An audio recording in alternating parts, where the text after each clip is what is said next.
Hello everyone, இந்த வீடியோவில் நாம பொசசிவ் அட்ஜெக்டிவ் அப்படின்னு ஒரு கேட்டகரி இருக்கு, அதுதான் பார்க்க போறோம்.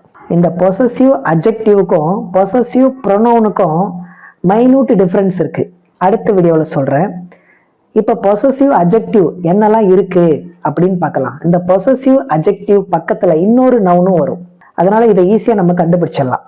For example, my, your, his, her, its, our, their, இதுதான் பொசசிவ் அட்ஜெக்டிவ்.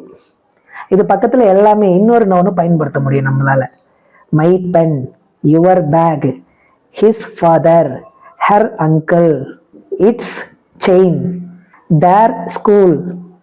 புரியுதா?